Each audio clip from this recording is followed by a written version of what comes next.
This video's about why you should speak about controversial things.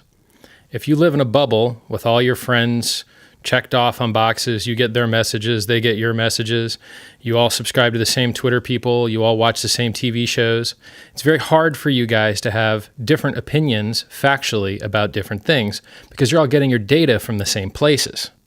So if you speak about controversial things, particularly with people that have a wildly different point of view than you have, then you'll be able to learn something that you didn't know. And if you're right and you're compelling, you might have a positive influence on the people that you're speaking to. If, however, you're wrong, then you let the world know that you have a belief that is inaccurate and should be corrected. This is part of the reason why I'm against people being shut down from communicating in forums and on Twitter. It should really only be reserved for the most heinous of abuses, because if there's terrible people in the world doing terrible things and thinking terrible things, how else will you hunt them down and stop using their business or, tell your friends not to interact with them? Like, if you leave hidden pockets of stupidity and wrongness and evilness in the world that don't get discovered because they've been silenced, it makes the world a worse place. It's a much better world that we live in with not just the First Amendment's free speech, which stops the government from interfering with the freedom of press and the freedom of expression, but it's also for private free speech.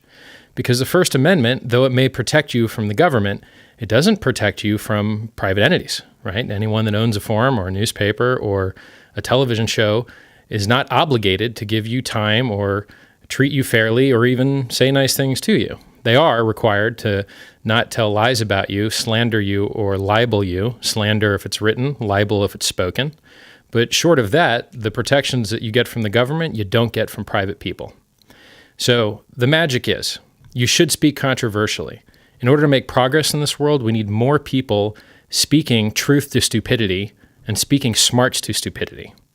And if magically, as many will find out, they indeed are the stupid ones, it's better that we know who you are and try and work our way around you than find out after the fact and, endure harm doing business with or interacting with someone that is just horribly bad in ways that are important, right? If someone's favorite ice cream flavor is vanilla, another person's favorite ice cream flavor is chocolate, I don't think it's going to make the world's biggest difference in regards to whether you commit, to commerce with them or, interacting with them in a friendly and social way. But if someone, is a Naziist or whatever other evil flavor of the month is popular, probably you don't want to team up with that guy or partner with that guy, right? It could be the end of your career. So, step one, speak controversially. If you're not saying things that are somewhat outrageous, one, you don't stand out as much, right? Did I go into the store and think, hey, I want to look like some type of vampire guy? No, I thought, damn, that looks awesome, right? And then you wear it and it's fun. It's a little hot under the hat. You tend to sweat a little bit, but it's good fun, So speaking controversially, particularly if you're, authentic and compelling and cogent in your arguments, it's awesome. Step two, don't try and shut people down immediately. Let them show exactly how stupid they are. And then once they've, shown how stupid they are, take advantage of those block buttons. You don't need to block their communication with the whole world. You really just need to block it with you, right? And then three, spread those ideas, right? If you go to a party and they say, don't talk about religion and politics and, whatever other subjects are the most touchy, maybe you're going to the wrong parties. Right? Maybe that's the fun stuff to talk about. Maybe people don't want to just talk about the weather and see some kids' photos, right? If you want to see this world become a better place, it's hard work. And there's a million ideas out there that need changed and need fixed, and they need smart people talking about them. And the sad thing is that the stupider people are, the less they realize they're stupid. It's the Dunning-Kruger effect. And so the stupidest people will speak and yell and without any fear, any doubt, have 100% certainty try and change the world to their stupid way.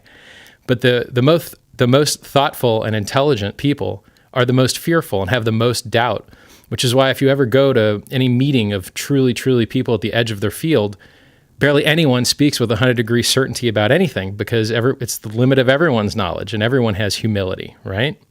So give it a shot. The stupid people are already talking as loud as they can. If you're not an idiot and you've got something good to say, please share it. Please speak about controversial things, because I can guarantee you a great number of people that could be convincing the rest of the world to live better lives or have better ideas or do better things. They're not doing it, and it's out of fear. Just like, I used to live for a good part of my life. I didn't have a YouTube channel. I wasn't buying ads so that I could try and make a world a better place. Well, it's not that hard. You just got to, have the courage and do it.